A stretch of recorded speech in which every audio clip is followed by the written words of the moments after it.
you're the new Snowbird leader. How does it feel? The feeling, honestly, is indescribable. Uh, there's a little bit of nervousness because you have so much to live up to, but it feels awfully good as well. You referred in your speech to an incident in the past, but how long have you actually wanted to do this? Well, I've wanted to do it, just be a member of the Snowbirds, since I first received my wings and watched them fly the day I actually graduated with wings.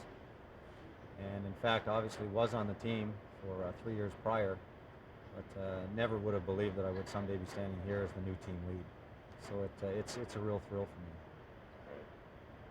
You're about to begin training what's become recognized as the finest precision aerobatic team in the world. How do you view this job? With a great amount of satisfaction. I'm very proud to be a member of the team. I don't know if I'd put that same label. It's nice to be called that, but we've never been in competition with other military air demonstration teams, all of which we have a fond kinship with. It's nice to be ranked among the best, and I feel that we definitely are that. But again, we're not in competition per se, but it is nice to be viewed in that light by other people. Um, you obviously strongly support the role of the Snowbirds with respect to Canada and the armed forces. How do you view that role? What are the Snowbirds for? We do have the mandate today that existed 20 years ago, and that is to describe and detail the professionalism, demonstrate the skill and teamwork that's evident in the Canadian Forces today. It still exists today. And I think it's a very good PR vehicle, the Snowbird team. Many people throughout Canada don't normally see the military from day to day. An air show may be the only opportunity that they have, in fact, to do so.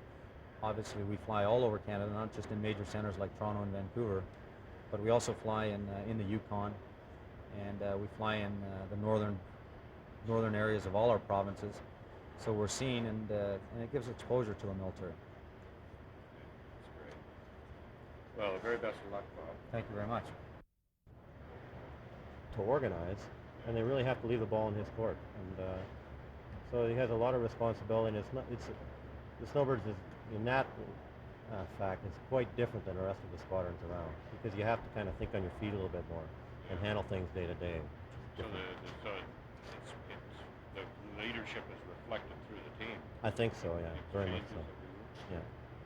Can you comment on your experience With the Snowbirds? leader of the Snowbirds? Well, I joined the team in '87, and I joined in a funny situation that got me on the team after the spring training was on. So I joined the team in April, and it was an interesting time to join because the team had made quite a few changes to their show sequence. It was right after the Abbotsford Air Show of the previous year, and the guys that were on that team in '87 decided that they wanted to smarten the show up a little bit and make it a little bit snappier. We had always been a ballet type of air show demonstration team, and when the Europeans were in Abbotsford that year, the guys got a chance to see some of the more flashy type inverted flying formation-wise. And so they had made a lot of changes that hadn't been done. And I think a lot of people at the time didn't think they could be done in the Tudor. And so it was a real interesting time. It was a good time to join.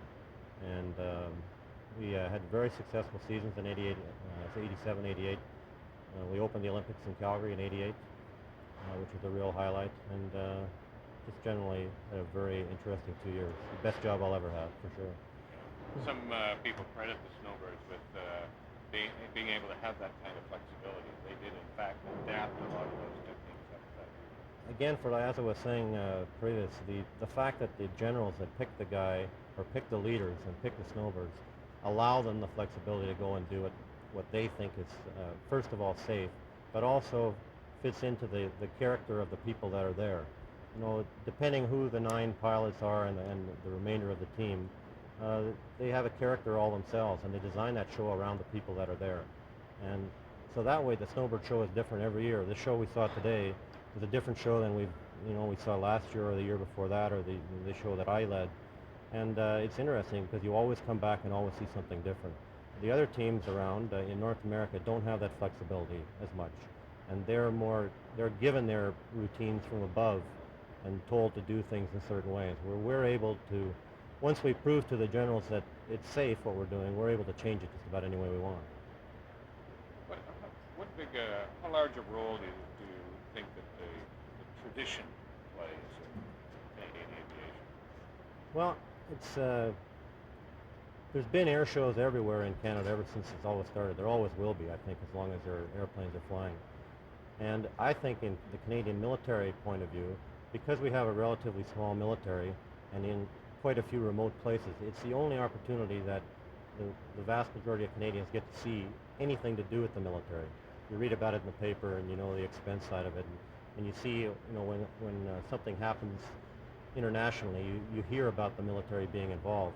But this is the type of thing that brings the Canadian forces to the general everyday Canadian, and it gives them something that they can actually be, definitely be proud of. And I work outside of Canada now, and if you ever talk about the Canadian military, the Canadian Air Force to anybody in the aviation field, the number one thing that they talk about is the Snowbirds, because that's the thing that's visible to the general public, and not only to aviation fanatics, but just to anybody who happens to see the airplanes if they're passing through an airport, and they have something that they can definitely recognize, and most Canadians definitely know what the Snowbirds are involved with.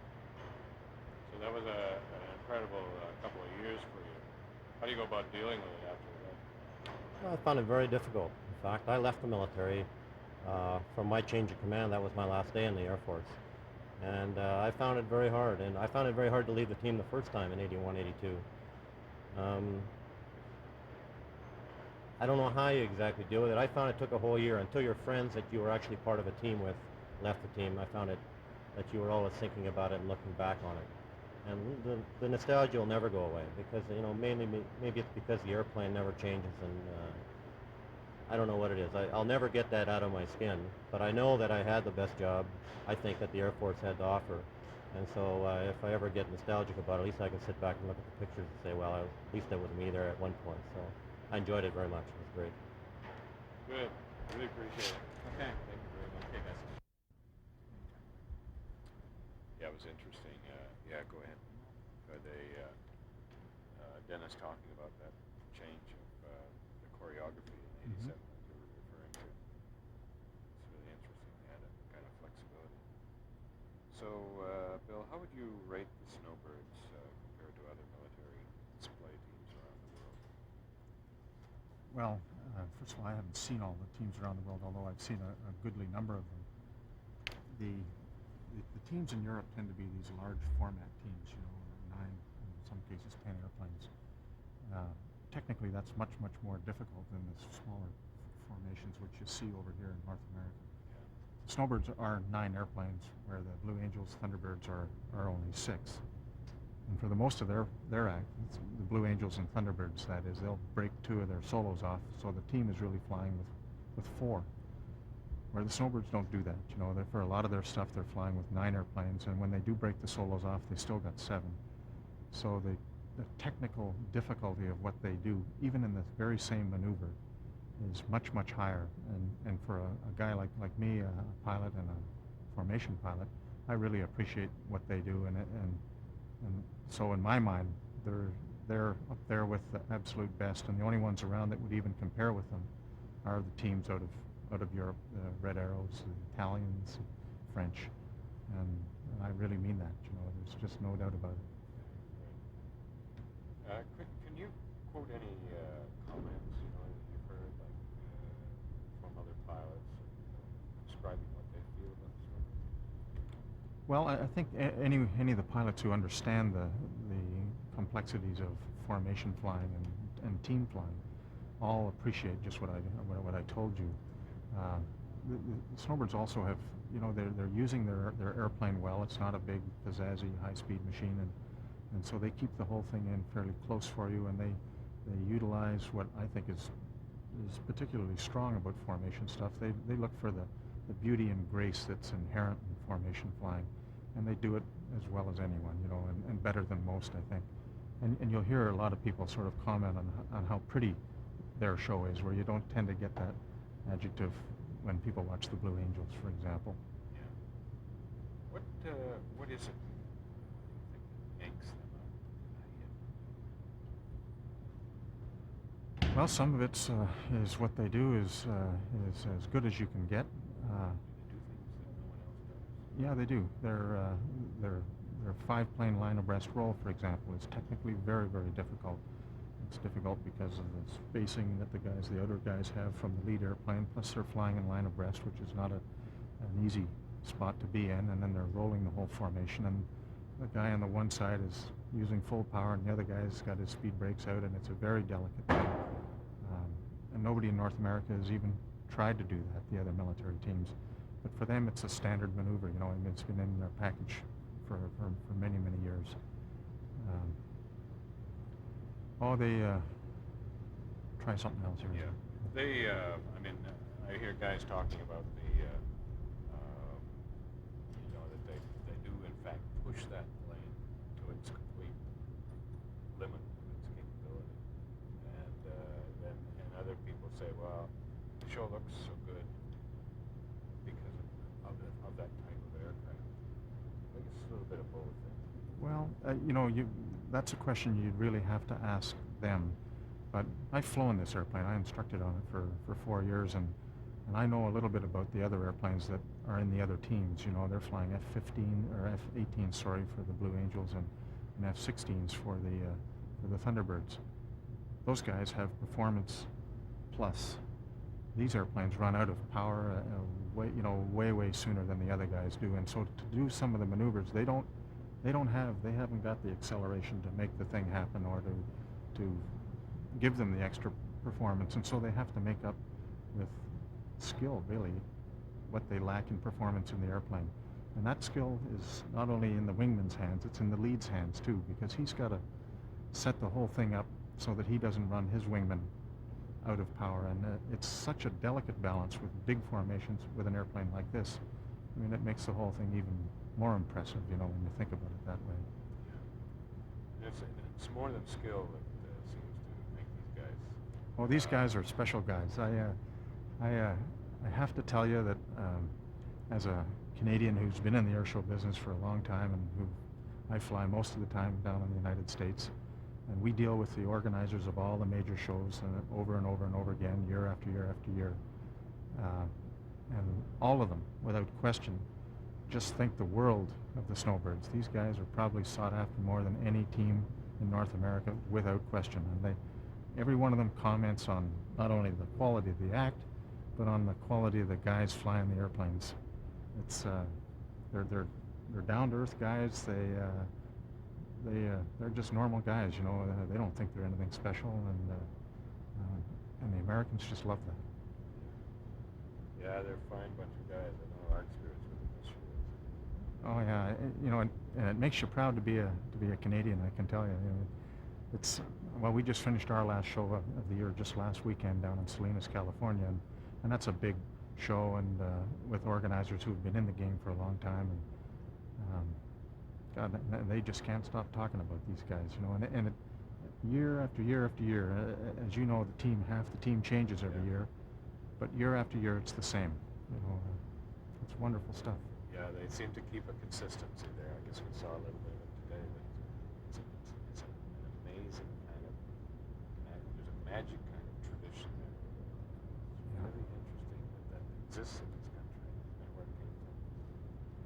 Yeah, and I don't know I wouldn't know how you put your finger on it. I think some of it's probably typically Canadian. You know, we don't run around thinking we are the best, and even if we are the best, we are not the first to tell you that. You know. And that's a little different about Canadians, and it's certainly the way these guys are.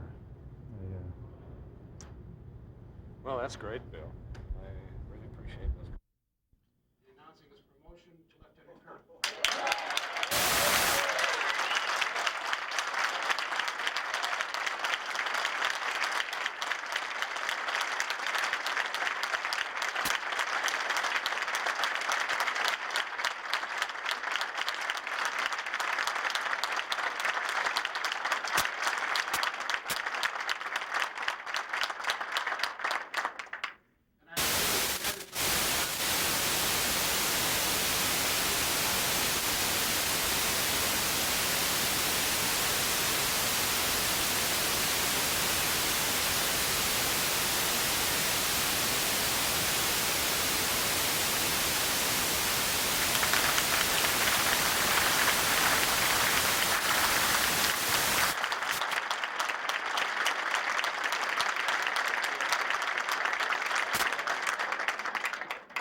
very much, sir.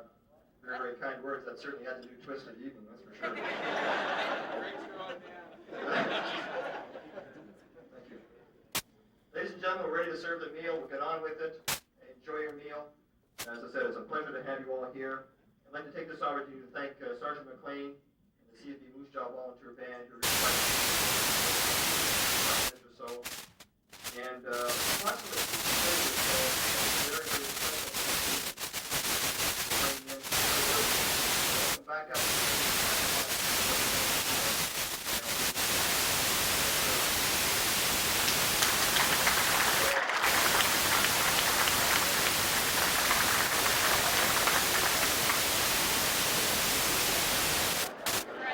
Dan, and to all the friends that I've had for 20 years, this presentation is to every snowbird that is here and that has flown. I'd like to have you accept this for all of the snowbirds. I sure will. Thanks very much, Al. This is for 20 years of friendship.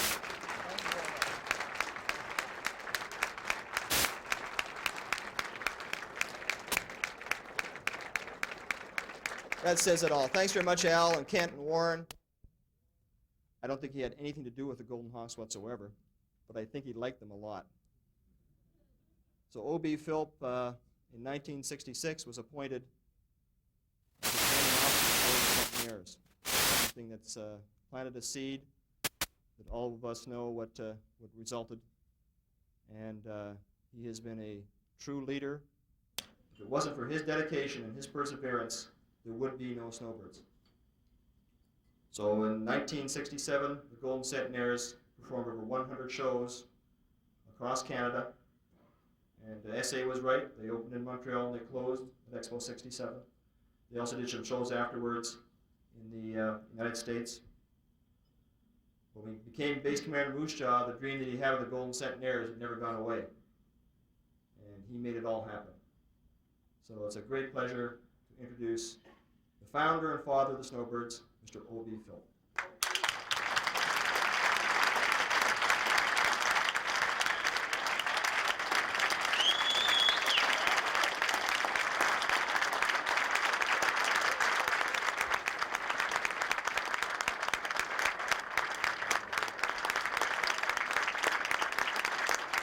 Thank you.